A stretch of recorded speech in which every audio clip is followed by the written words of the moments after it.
उषा के दो बेटे थे, ऋषभ और सुनील। ऋषभ उसका सौतेला बेटा था। उषा हमेशा ही अपने सगे बेटे सुनील को ज्यादा प्यार करती थी। सुनील की शादी हो चुकी थी और ऋषभ की शादी भी निशा नाम की लड़की से हो जाती है। उषा सुनील की पत्नी कीर्ति को ज्यादा प्यार करती थी। एक दिन वो अपनी बहू कीर्ति के लिए साड़ी ले आती है। ये लो बहू, तुम्हारे लिए साड़ी लाई हूँ। कल पड़ोस की शादी में जाना है ना, तुम यही पहन कर चलना। तभी वहाँ ऋषभ आ जाता है। अरे माँ, तुम निशा के लिए साड़ी नहीं लाई? वो भी तो कल शादी में जाएगी ना। हाँ, वो भी जाएगी, पर उसके पास तो काफी साड़ी होंगी ना। अभी अभी तो शादी हुई है तुम दोनों की, तो उसी में से कोई पहन लेगी वो। ऋषभ ये सुनकर उदास हो जाता है। तब निशा कहती है, आप उदास क्यों होते हो जी? सही तो कह रही हैं मम्मी जी। मेरे पास तो बहुत साड़ियाँ हैं और सारी की सारी नई हैं। मैं उन्हीं में से कोई पहन लूंगी। वो बात नहीं है निशा। माँ मेरे साथ तो सौतेला व्यवहार करती ही थी, पर मुझे लगता था कि मेरी पत्नी के साथ वो ऐसा कभी नहीं करेंगी, पर आज उन्होंने तुम्हारे साथ भी वैसा ही व्यवहार किया। ऋषभ उदास होकर अपने कमरे में चला जाता है। ऋषभ को उदास देखकर निशा को अपनी सास पर बहुत गुस्सा आता है। एक दिन उषा सुनील को कुछ पैसे दे रही होती है। ले बेटा सुनील, ये कुछ पैसे रख ले और बहू को कहीं घुमा लिया। जी मम्मी जी। सुनील वहां से चला जाता है। मम्मी जी, आपने इन्हें तो कभी पैसे नहीं दिए। ऐसा सौतेला व्यवहार आप क्यों करती हैं? बहू, ये किस तरह से बात कर रही हो तुम अपनी सास से? कोई ऐसे सवाल करता है क्या अपनी सासू से? सास? अरे जिस दिन से मैं इस घर में आई हूँ ना, आपने तो मुझे अपनी बहू माना ही नहीं। हमेशा कीर्ति भाभी के लिए ही सब कुछ लाती हैं। मुझे तो आज तक आपने कुछ दिया ही नहीं। क्या मैं जानती नहीं कि आप ऐसा क्यों करती हैं? देख निशा, तू अपना काम कर समझी। मेरे से बहस करने की कोई जरूरत नहीं है। तभी वहाँ ऋषभ आ जाता है। निशा, माँ से ऐसे बात नहीं करते। तुम जाओ अपने कमरे में। हाँ, जा रही हूँ। मुझे भी इनसे बात करने का कोई शौक नहीं है। निशा अपने कमरे में चली जाती है और ऋषभ भी वहाँ आ जाता है। निशा, तुमने माँ से क्यों झगड़ा किया? क्योंकि आप तो कुछ कहते ही नहीं, बस चुपचाप सहते रहते हैं। किसी को तो आवाज उठानी होगी ना। कोई बात नहीं निशा, तुम गुस्सा मत करो, शांत हो जाओ। निशा रसोई में खाना बना रही होती है। तभी वहाँ कीर्ति आ जाती है। निशा, तुम मार्केट से ये सामान ले आओ। मैं क्यों जाऊँ? आप ही तो जा सकती हो ना। दिख नहीं रहा कि मैं खाना बना रही हूँ?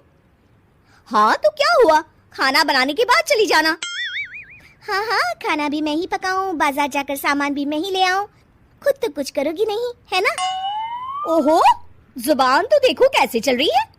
सुनो, तुम अभी आई हो इस घर में, तमीज में रहो, वरना सासू माँ से कहकर मायके भिजवा दूंगी तुम्हें। हाँ। ओह, हाथ लगाकर दिखाओ मुझे, देख लूंगी।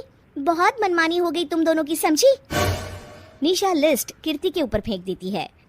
कीर्ति निशा को मारने आती है तो निशा उसका हाथ मोड़ देती है। मर गई रे, छोड़ मेरा हाथ।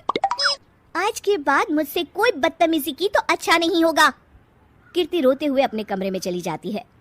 उस निशा चुड़ैल ने मेरा हाथ मोड़ दिया। मुझे नहीं रहना इस घर में। अरे कैसी बेकार की बातें कर रही हो?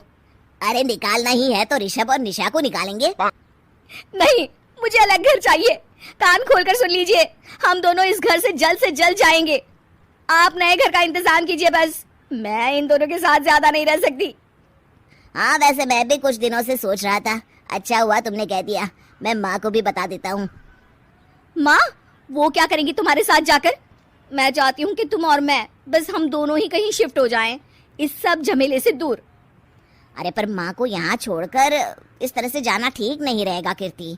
वैसे वो तुम्हें कितना प्यार भी तो करती हैं। नाम का ख्याल रखती है, क्योंकि तुम सगे बेटे हो ना, इसलिए।